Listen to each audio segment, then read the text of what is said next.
दोस्तों welcome to our channel. तो finally अब हम लोग स्टार्ट कर रहे हैं अपना टारगेट डे 11 और जैसा कि आप लोगों को पता है कि ये जर्नी अब 50% सिलेबस से आगे निकल चुकी है। यानी कि अब हम 50% सिलेबस कंप्लीट करने के बाद आगे स्टार्ट कर रहे हैं अपनी आगे की चीजों को। तो निश्चित तौर से आप लोगों ने, मैं उम्मीद कर रहा हूं कि अपने लास्ट टारगेट को बेहतरीन तरीके से अचीव कर लिया होगा। उसी के साथ मैं आप लोगों को यह विश्वास दिला रहा हूं कि आप लोगों के सर पे लोड नहीं बढ़ने देंगे। बहुत ही जल्दी रिवीजन प्लान करेंगे। जैसे कि 6 टारगेट के बाद आपका प्लान हुआ था, तो हो सकता है कि इस टारगेट डे 11 के बाद ही आपका रिवीजन प्लान कर दिया जाए, या फिर एक टारगेट और करवाएं और फिर उसके बाद हम लोग रिवीजन कराएं। लेकिन कुछ लोगों के साथ शिकायतें आ रही हैं कि उन लोगों के टारगेट्स कंप्लीट नहीं हो पा रहे हैं। तो देखिए गाइज, मैं सबसे पहले तो आप लोगों से यह कहना चाहूंगा कि अगर आज भी आप लोगों को आपके सपनों के लिए दूसरे लोग जगा रहे हैं, यानी कि आपके मम्मी पापा, आपके भाई बहन, अगर आपको अपने सपने के बारे में याद दिलाते हैं या आपसे कहते हैं कि भैया पढ़ लो, आपके मम्मी कह रही हैं कि बेटा पढ़ ले, तब तो निश्चित तौर से आप सफलता की ओर नहीं बढ़ रहे हो। जब तक आपको आपकी सफलता के लिए दूसरे जगाते रहेंगे, आप निश्चित तौर से मानिए कि आपकी सफलता अभी बहुत दूर है। जब आपके सपने आपको उठाने लग जाएं, जब आपके सपने ही इतने बड़े हो जाएं कि दूसरों की जरूरत ही ना पड़े, आपके सपने ही आपको उठाने लग जाएं, तो आप समझिए कि अब आप सफलता के काफी करीब आ चुके हैं। ऐसे बहुत सारे स्टूडेंट्स हैं जिनको कहना पड़ता है कि आप पढ़ लीजिए, चाहे मेरे द्वारा कहना पड़ रहा हो या आपके मम्मी पापा के द्वारा कहना पड़ रहा हो। तब तो आप ये मान के चलिए कि मैं खुद कह रहा हूं कि इस कंपटीशन के जमाने में आपकी सफलता अभी बहुत दूर है। लेकिन कुछ स्टूडेंट्स ऐसे भी हैं जिनको बस ये दिखता है कि मेरा ये टारगेट है और मुझे हर हाल में कंप्लीट करना है, चाहे रात हो दिन हो कुछ भी हो जाए, लेकिन मुझे ये टारगेट हर हाल में अचीव करना है। वो बच्चा निश्चित तौर से सफलता प्राप्त करेगा। उसको उसके मम्मी पापा को कहने की जरूरत नहीं पड़ रही है कि बेटा तू पढ़ ले। मैं अपनी ही बात बता देता हूं, मैं आपको यह बात शेयर कर रहा हूं। एक बार मैंने खुद अपने घर वालों को यह धमकी देने की कोशिश की। बच्चे होते हैं तो करते हैं इस तरीके से कि लो अब मैं पढ़ूंगा ही नहीं, किताबें उताबें इधर रख दी कि अब जो करना है कर लो। अब बाकी क्या होगा कि औरों की मम्मी आके मनाएंगी कि बेटा पढ़ ले, देख इसी से होगा। हमारी मम्मी ने हमसे पता क्या कहा? हमसे कहा गया हमारी मम्मी के द्वारा, अरे पढ़ेगा तो अपने लिए पढ़ेगा, नहीं पढ़ेगा तो अपने लिए नहीं पढ़ेगा। देख ले क्या हालात हैं गांव वालों के, जिस तरीके से ये जी रहे हैं। अगर यही लाइफ जीनी है तो ठीक है, फेंक दे किताबें, मत पढ़। और अगर आपको लाइफ में सुधार करना है, क्योंकि हमारे जो ताऊजी वगैरह हैं उन लोगों की काफी लाइफ स्टाइल अच्छी थी, तो उन्होंने कहा कि अगर उनकी तरह बनना है तो तू पढ़ाई कर ले। मैं तुझसे नहीं कहूंगी कभी भी कि तू पढ़ाई कर। उनकी ये बात दिल पे इतनी तगड़ी लगी कि उन्होंने कभी मुझे मनाया नहीं, या उन्होंने कभी मुझसे कहा नहीं कि तू पढ़। मैंने ऑटोमेटिकली पढ़ाई स्टार्ट की और फिर कभी जिंदगी में किसी को ना नखरे दिखाए ना कुछ किया। अपनी परिस्थितियों पे हमने पढ़ाई स्टार्ट की कि जो होगा अब हमें ही करना है, क्योंकि किसी को कोई फर्क नहीं पड़ता है। मेरे नाराज रहने से अगर मेरी मां को, मेरे पापा को कोई फर्क नहीं पड़ता है, तो निश्चित तौर से मुझे उस चीज की वैल्यू समझ आने लगेगी कि अब तो तुझे ही करना है, क्योंकि इनको तो फर्क पड़ना नहीं है। उनकी तो लाइफ कट गई, वो तो खुद कह रहे हैं कि हमारी तो लाइफ कट गई, अब तुम्हें अपनी बनानी है। या तो तुम यहीं ऐसे ही जिंदगी बिता दो, या फिर अपनी लाइफ को सुधार सकते हो तो सुधार लो। तो ये सब आपके ऊपर डिसाइड करना है, आपको ही डिसाइड करना है। आपके माइंड के डिसीजंस ही हैं जो आपको ऊपर तक लेके जाएंगे। अदरवाइज आप सोच लीजिए, ये तो सही बात है, ऐसे न जाने कितने स्टूडेंट्स हैं जो तैयारी करते हैं कुछ इस मूड में, अरे होगा तो देखा जाएगा, तैयारी तो कर ही रहे हैं। हाँ साहब, क्या कर रहा है लड़का? तैयारी कर रहा है। वो भी लड़का कह रहा है क्या कर रहे हैं? तैयारी कर रहे हैं। लेकिन पूरी तरीके से फोकस नहीं है। उनका कहना है कि हाँ भाई हम तैयारी कर रहे हैं, होगा तो हो जाएगा, ना तो कोई बात ना, दूसरा एग्जाम देख लेंगे। अगर आप इस तरीके से तैयारी करते हैं तो ना तो आप टारगेट्स अचीव कर पाएंगे, और जब आप टारगेट्स अचीव नहीं कर पाएंगे, कोई भी टारगेट, मैं ये टारगेट नहीं कह रहा हूं, आपने जो भी टारगेट बांधा है, अगर आप उस टारगेट को अचीव नहीं कर पाएंगे तो निश्चित तौर में लाइफ के गोल भी आप नहीं अचीव कर पाओगे। क्योंकि लाइफ का जो एक गोल है वो क्या है? ये जो टारगेट्स हैं ये उस गोल तक पहुंचने के रास्ते हैं। आप इनको कंप्लीट करते नहीं, आप सोच रहे हैं गोल मिल जाएगा, तो वो नहीं मिलेगा। इस चीज को समझ लीजिए। इसलिए जो लाइफ में आपके डेली टारगेट्स आ रहे हैं या जो डेली आपके सामने डिफिकल्टीज हैं उनको आपको कंप्लीट करना होगा, तब जाके आप वहां पहुंचेंगे। लेकिन आपको लगता है कि मैं डायरेक्ट वो फल खा लूं, तो वो फल ऐसे नहीं मिलेगा, ये चीज समझ लीजिए। पहले हो सकता था मिल जाए नकल वकल करके, लेकिन अब नहीं मिलेगा, आप ये समझ लीजिए। अब तो उस फल के लिए जो स्टेप्स हैं उनको ही फॉलो करना पड़ेगा। तो गाइस इस चीज का ख्याल रखें। आई होप कि आप लोगों को समझ आ गया होगा। तो अपनी तैयारी को बूस्ट दें, अपने सपनों को इतना बड़ा बनाएं कि आपके सपने ही आपको ज्यादा ना सोने दें, आपके सपने ही आपको जगाते रहें, दूसरों की जरूरत ना पड़े, दूसरों को जगाने की जरूरत ना पड़े। आपके सपने इतने बड़े होने चाहिए, आपके मम्मी पापा को यह कहने की जरूरत ना पड़े कि बेटा तू पढ़। मम्मी भी कह रही है बेटा पढ़ता क्यों ना, कहां खेल रहा है, पढ़ ले, किसके साथ घूम रहा है। पापा भी कह रहे हैं, क्या जिंदगी जी रहे हो यार, ये जिंदगी है। मम्मी पापा को गर्व होना चाहिए, वो ये कहें कि बेटा अरे बहुत रात हो गई, अब तो सो जा बेटा, अब तो सो जा, उन्हें यह कहना चाहिए। लेकिन आप लोगों की करतूतों के चलते उनको डेली आपसे यह कहना पड़ता है कि बेटा पढ़ ले। तो कम से कम माँ बापों को इतना तो प्राउड फील कराओ कि वो खुद से कहें कि बेटा आप सो जा, बहुत रात हो गई, तू रात भी नहीं सोया था, कल दिन में भी नहीं सोया है, अभी तक पढ़ रहा है, रात के 2 बज गए। कंपटीशन की लाइफ इतनी आसान नहीं है। सिर्फ 2 से 3 साल आप अगर जी जान लगा लें तो कोई भी एग्जाम क्रैक कर सकते हैं बड़ी आसानी से। और इस एग्जाम के लिए, एलपी जैसे एग्जाम के लिए तो 6 महीने भी बहुत हैं अगर आप जी जान लगा के पढ़ाई कर लें तो गाइस चलते हैं अपने टारगेट की ओर। ये आपका टारगेट रहा, टारगेट डे 11। तो वैसे हमने 10th की, जिस तरीके से हमने 9th की फिजिक्स को निपटाया था, साथ में बायो हमने निपटाई 9th की, ठीक इसी तरीके से 10th की फिजिक्स और बायो पूरी तरीके से खत्म होने को है। इस टारगेट में ही खत्म हो जाएगी या फिर एक अगला टारगेट आएगा। ये टारगेट्स में हम अब हमारे पास बचेगी सिर्फ केमिस्ट्री, और केमिस्ट्री के जो चैप्टर्स हैं उनको हम निपटाएंगे नेक्स्ट टारगेट्स के साथ। तो आप अगर देखें तो यहां पे हमारा जो है पूरी तरीके से, क्योंकि आपने देखा होगा 13th जो चैप्टर था वही फिजिक्स का इंपॉर्टेंट चैप्टर था। उसके बाद जो ये चैप्टर हैं sources of energy, our environment और sustainable management of natural resources, ये जो चैप्टर्स हैं ये 1-1 घंटे के चैप्टर्स हैं, या 1 घंटे के भी नहीं है, क्योंकि ये बहुत आसान चैप्टर्स हैं। तो इसके बारे में तो आपको ज्यादा चिंता करने की बिल्कुल भी जरूरत नहीं है, क्योंकि ये बहुत ही आसान है। लेकिन मैं इसलिए करवाता हूं क्योंकि हमें बायो भी पढ़नी है और रेलवे एनसीईआरटी पे फोकस्ड है। तो जब उसे साइंस में क्वेश्चंस नहीं मिलते हैं तो जिन चैप्टर्स को बाकी लोग पढ़ाते ही नहीं है, बाकी लोग इग्नोर कर देते हैं, उन चैप्टर्स से क्वेश्चंस घुस घुस के आते हैं, और वो ये चैप्टर्स हैं जो आप लोगों के सामने हैं। तो इन चैप्टर्स को भी हम नहीं छोड़ेंगे। एनसीईआरटी की एक-एक लाइन हमारे लिए इंपॉर्टेंट है, उसे हम कतई किसी कीमत पर नहीं छोड़ेंगे, ये बात आप समझ लीजिए बस। एनसीईआरटी हमारे लिए रामायण, गीता, महाभारत, सब कुछ जो आप समझते हैं वो है, इसलिए हम एनसीईआरटी को बिल्कुल नहीं छोड़ेंगे। तो यह है हमारा स्टैटिक जीके का target. Static GK plus current affairs, जैसा कि मैंने आप लोगों से कहा था कि हम लोगों को करना है मुगल काल।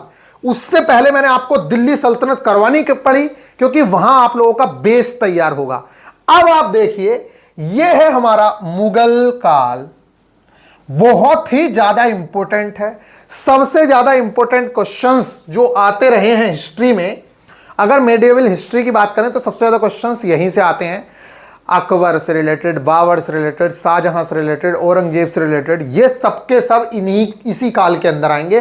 1526 से लेकर 1707 तक इनका था। यूपी के एग्जाम्स के लिए भी ये बहुत इंपॉर्टेंट होता है, क्योंकि मैक्सिमम काम इन्होंने यूपी और दिल्ली में ही किए हैं। तो आप लोगों को इनके द्वारा बनाई गई जो इमारतें हैं वो जरूर से जरूर याद करनी है आपको, कि किसने क्या बनवाया था, किसके काल में कौन सी प्रथा ज्यादा थी। तो ये बहुत ही सिंपल सा लेक्चर मैं आप लोगों को प्रोवाइड कराऊंगा, बहुत ज्यादा लंबा नहीं, जिसमें इंपॉर्टेंट पार्ट कवर होंगे।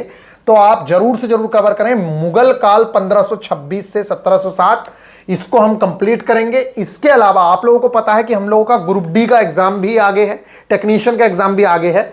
तो मैं ये चीजें जरूर से जरूर करवाता हूं।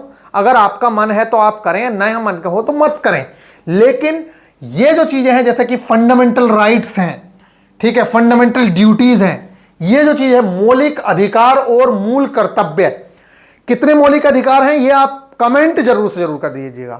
पहले कितने थे और कौन सा अधिकार, मौलिक अधिकार को अब हटा दिया गया है, ठीक है, ये जरूर से जरूर मुझे कमेंट करिएगा, ये क्वेश्चन बहुत पूछे जाते हैं। तो कितने मौलिक अधिकार हैं इस टाइम पे, ये आपको बताना है। और मौलिक अधिकार का जो जिक्र है वो किस आर्टिकल से किस आर्टिकल तक किया गया है। ऑप्शंस जैसे होते हैं कि 14 से 18 के बीच, 18 से 22 के बीच, ठीक है, इस तरीके से आप जरूर से जरूर बताइएगा कि कब से कब तक किया गया है। दूसरा, मौलिक अधिकार किस देश के संविधान से लिए गए हैं, और मौलिक कर्तव्य यानी कि मूल कर्तव्य किस देश के संविधान से लिए गए हैं। ये क्वेश्चंस आप कमेंट में जरूर से जरूर बताया करिए, इससे आप लोगों को बहुत ज्यादा हेल्प मिलेगी। यही सारे क्वेश्चंस आने वाले हैं, ये चीज समझ लीजिए। तो मौलिक कर्तव्य और मौलिक अधिकार, इनसे बहुत ज्यादा क्वेश्चंस पूछे जाते रहे हैं पहले भी और अभी भी पूछेगा, इसलिए इसको जरूर से जरूर कर लीजिएगा। इंग्लिश मीडियम वाले स्टूडेंट्स को प्रॉब्लम हो तो मैं आपसे कहूंगा किसी भी बुक से ये दो चीजें जरूर से जरूर कर लीजिएगा, लेकिन क्या इंपॉर्टेंट है क्या नहीं वो मैं आपको पीडीएफ में दूंगा, अपने नोट्स में प्रोवाइड करवाऊंगा। नेक्स्ट है इंडियन सिटीजनशिप। ये क्यों इंपॉर्टेंट है, इस समय पे बहुत ज्यादा मुद्दा है। ये मुद्दा हमेशा बना रहता है रोहिंग्या मुस्लिम्स की वजह से, बाकी सारी चीजों की वजह से, और इस समय पे 4000 करोड़पति जो हैं वो चले गए हैं देश छोड़ के। और कई बार आप सुनते हैं कि अक्षय कुमार ने कनाडा की सिटीजनशिप छोड़ दी है, अब यहां आ गए हैं। तो सिटीजनशिप भी एक मुद्दा है जिससे रिलेटेड आपसे क्वेश्चंस पूछे जा सकते हैं कि कोई भी देश का सिटीजन बनने के लिए उसे क्या क्या शर्तें पूरी करनी पड़ती हैं, इस तरीके के क्वेश्चंस आपसे पूछे जाते हैं। तो या इसमें से सिटीजनशिप की आप कंडीशंस पढ़ेंगे कि कौन कौन सी कंडीशंस है। तो ये हम लोगों का है स्टैटिक जीके और उसका कंप्लीट। नेक्स्ट है लेटेस्ट अपॉइंटमेंट। तो लेटेस्ट अपॉइंटमेंट जो मैं आप लोगों को दे रहा हूं, ये मैं कहूंगा आपसे कि जो भी आपकी जुलाई वाली बुक थी या फिर अगस्त वाली जो अभी बुक दी है, जो मैं दूंगा, वैसे मेरे पास जुलाई वाला कंटेंट है, तो आप अगस्त वाली बुक से एक बार मैच कर लेना। अगर एक आध कोई चेंज हुआ हो तो उसको अपडेट कर लेना बस, क्योंकि मेरे पास अभी अगस्त वाली बुक नहीं आई है, क्योंकि अभी 4 ही अगस्त, ये 5-6 अगस्त को मैं इसको शूट कर रहा हूं। तो आप निश्चित तौर से इस चीज को समझ सकते हैं। तो ये वाली चीज है, इस चीज को हम कंप्लीट करेंगे। मैं आप लोगों को बता दूं, आपके एग्जाम में एक क्वेश्चन हर हाल में दिखेगा इससे, लेटेस्ट अपॉइंटमेंट से, इसलिए इसको जरूर से जरूर याद कर लीजिएगा। एक एक क्वेश्चन आपसे पूछा जाता है और एक बार में याद करने की कोशिश मत करिएगा, क्योंकि होगा ही नहीं, किसी को नहीं होता है, मेरे को भी नहीं होगा। तो एक बार में अपॉइंटमेंट की याद करने की कोशिश नहीं करनी है। लेटेस्ट अपॉइंटमेंट बहुत सारे होते हैं, लेकिन जितने आपको दिए जाएंगे उतने करना। साथ में करंट जीके के जो मैंने 10 या 15 पेजेस आपको दिए हैं, उनको आप एक एक 2-2 पेज कंप्लीट करते चलिए। उसमें भी स्टार्टिंग में लेटेस्ट अपॉइंटमेंट ही है, इसलिए वो अपॉइंटमेंट आप याद करिए। ये भी कवर हो जाएगा आपके टारगेट के अंदर भी और वहां भी हो जाएगा। नेक्स्ट, इसीलिए मैंने अब तक पीडीएफ प्रोवाइड नहीं कराई थी, पीडीएफ इसीलिए अब प्रोवाइड करवाई है कि आपका ये वाली चीज भी कवर हो जाएगी। तो एक तरीके से सारी चीजें होती हैं। दूसरी चीज, पेपर भी लेट हो रहा था तो मुझे ज्यादा वो भी नहीं था कि इतनी जल्दी से दे देना है, क्योंकि लेटेस्ट कंटेंट ही हम आप लोगों को देंगे। अब क्लास 10th की एनसीईआरटी 10वां चैप्टर लाइट कंप्लीट किया। फिर से बता रहा हूं, लाइट चैप्टर मोस्ट इंपोर्टेंट है सीबीटी 1 के लिए। सीबीटी 2 में एएलपी के नहीं है, लेकिन एएलपी जेई इन सब के सीबीटी 1 में, टेक्नीशियन के सीबीटी 1 में बहुत इंपॉर्टेंट है, ग्रुप डी के सीबीटी 1 के लिए भी बहुत इंपॉर्टेंट है। तो लाइट और ह्यूमन आई, ये 2 चैप्टर सीबीटी 2 के अंदर नहीं है। तो आप अपने अकॉर्डिंग, इंपोर्टेंस के अकॉर्डिंग इनको जरूर से जरूर करें। अगर मैं कहूं कि सबसे ज्यादा किस चीज का वेटेज रहता है, तो वो फिजिक्स का ही रहता है, इस चीज का ध्यान रखें। Next, NCERT chapter wise, chapter number 14 से लेकर 16 तक कवर करना है। मैं ऐसा क्यों कर रहा हूं, पागल हूं?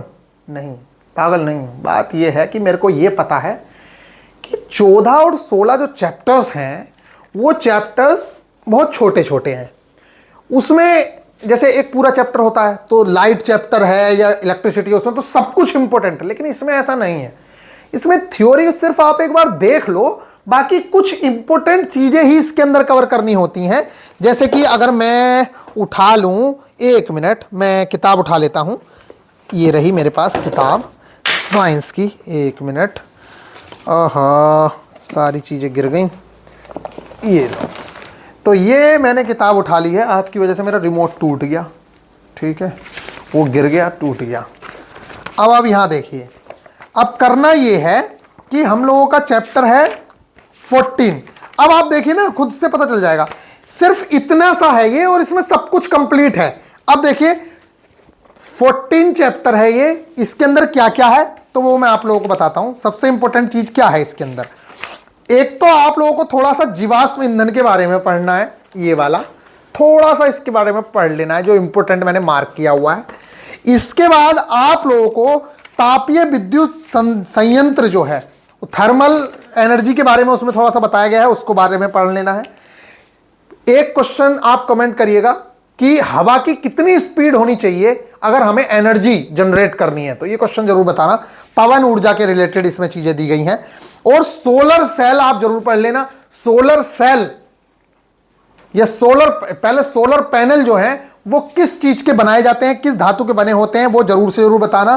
तो इसके अंदर यही चीजें हैं। इसके अलावा नाभिकीय ऊर्जा इसके अंदर इंपॉर्टेंट है, और नाभिकीय ऊर्जा में दो चीजें, नाभिकीय संलयन और नाभिकीय विखंडन, ये बहुत ही इंपॉर्टेंट चीजें हैं, तो ये आपको पढ़नी है। इसके अलावा यहां पे बस इतना ही है। और इसमें एक बहुत ही इंपॉर्टेंट कॉन्सेप्ट आ जाता है, नवीकरणीय ऊर्जा के स्रोत और अनवीकरणीय ऊर्जा के स्रोत। इसको पढ़ना, परंपरागत और गैर परंपरागत ऊर्जा। अब इसका जो अगला चैप्टर है वो है आर इन्वायरमेंट।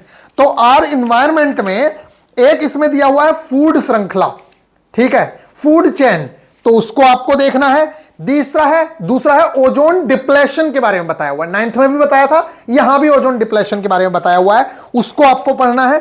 बस इसके अंदर इतना ही है, ओजोन डिप्लेशन ही इसके अंदर इंपॉर्टेंट था, और थोड़ा सा सीएफसी के बारे में बताया हुआ है, उसको आपको देखना है।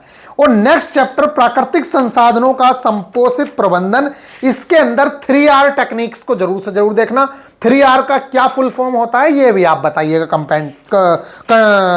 कमेंट्स के अंदर। तो यही चीजें हैं जो आपके अंदर इंपॉर्टेंट है, और इसके अंदर कुछ भी खास नहीं है। 3R ही सबसे ज्यादा पूछा जाता है, और जल संग्रहण आपसे पूछा जाता है। तो आई होप कि आप लोगों को यह बात पता चल गई है। तो ये तीनों के तीनों चैप्टर्स कंप्लीट करने हैं। और नेक्स्ट बायो का जो चैप्टर है हमारा, class 10th NCERT chapter number 7, control and coordination, नियंत्रण एवं समन्वय, छठा चैप्टर हमारा हो गया है। अब हम 7वें चैप्टर की ओर बढ़ रहे हैं, ठीक है, और 2 चैप्टर और रहेंगे, 8वां और 9वां, वो बाकी के टारगेट्स के साथ हो जाएंगे। मैं तो कह रहा हूं कि ये चैप्टर भी बाद में हो जाएगा। अगर आपको लगता है कि भैया ये ज्यादा हो गया, वैसे ज्यादा नहीं है, क्योंकि जितना बड़ा लाइट चैप्टर है या जितना बड़ा इलेक्ट्रिसिटी है, उसका ये बराबर सरावरी है, ये तीनों चैप्टर्स, और बहुत आसान चैप्टर है, इनमें कुछ नहीं है। उसमें तो दिमाग लगाना भी पड़ता है, इनमें दिमाग लगाने की भी जरूरत नहीं है। तो अगर आप कहेंगे तब आप इसका हाफ चैप्टर कंप्लीट करेंगे। मैं तो कह रहा हूं कर ही लो, हाफ चैप्टर कर लो, क्योंकि आपको रिवीजन का तो टाइम देंगे ही ना, तो अभी टाइम है तो कर लो इसका हाफ चैप्टर कवर, ठीक है। तो इसका हम हाफ कवर करेंगे, सिर्फ नियंत्रण एवं समन्वय का हाफ चैप्टर। इसका आधे से ज्यादा चीजें आपकी हो रखी हैं, वही नर्वस सिस्टम से रिलेटेड इसमें चीजें हैं।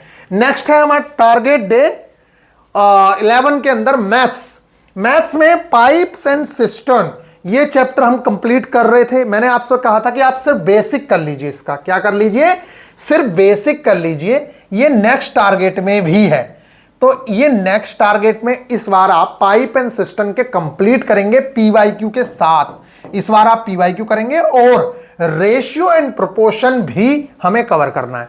रेशियो एंड प्रोपोर्शन ये वाला चैप्टर भी हम कंप्लीट करेंगे। तो इस तरीके से हम लोगों का ये मैथ्स का टारगेट कंप्लीट होता है। बार बार बता रहा हूं, बहुत सारे बच्चे नए जुड़ रहे होंगे, वो कह रहे होंगे भैया ये कंटेंट कहां मिलेगा। अपनी एप्लीकेशन में जाइए, टेलीग्राम ग्रुप को ज्वाइन करिए, उसके अंदर आप लोगों को सारी की सारी चीजें देखने को मिलेंगी। नेक्स्ट चीज है रीजनिंग। रीजनिंग के अंदर ये जो सीटिंग अरेंजमेंट है, ये हमने पिछली बार कवर कर लिया था।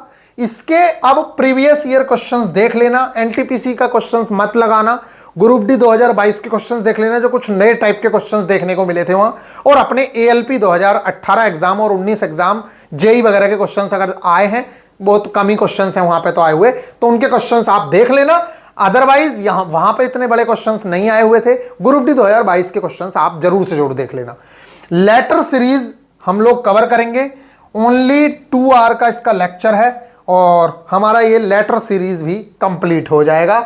लेटर सीरीज में क्या है, डिक्शनरी, वर्ड फॉर्मेशन, ये भी करेंगे। वैसे हम कर भी चुके हैं, ये सब कोडिंग डिकोडिंग का ही पार्ट है।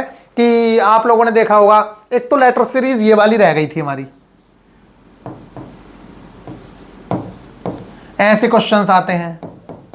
ठीक है, इस टाइप का हम लेटर सीरीज कंप्लीट करेंगे। और डिक्शनरी वर्ड फॉर्मेशन इस बार मैंने इजी ही रखे हैं ये टारगेट्स, वो इसी वजह से इजी रखे हैं क्योंकि टारगेट को बैलेंस कर पाओ, ज्यादा आपके पास काम ना रहे, क्योंकि पिछला टारगेट बहुत हैवी था, इसलिए आपको इस बार ये इजी चीजें दी गई हैं।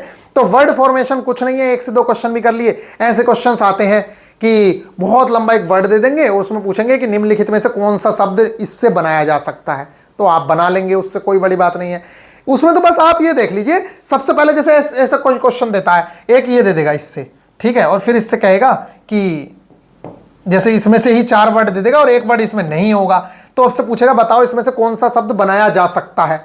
तो आप एक बार इस पर नजर मान लो और फिर यहां देख लो। और कई बार ऐसा होता है निम्नलिखित में से कौन सा शब्द नहीं बनाया जा सकता है, तब भी आपको देखना है, एक बार इस पर नजर मान लो। नजर मारने से ही जब आप इन्हें पढ़ोगे तो आपको पता चल जाता है, पहले इस पर नजर मारना जरूरी होता है। जैसे ही आप उस वर्ड पे नजर मारोगे, आप नीचे करोगे, आपको पता चल जाएगा डी तो इसके अंदर है ही नहीं, कहीं भी अरेंजमेंट के अंदर डी तो है ही नहीं, इसलिए ये नहीं हो।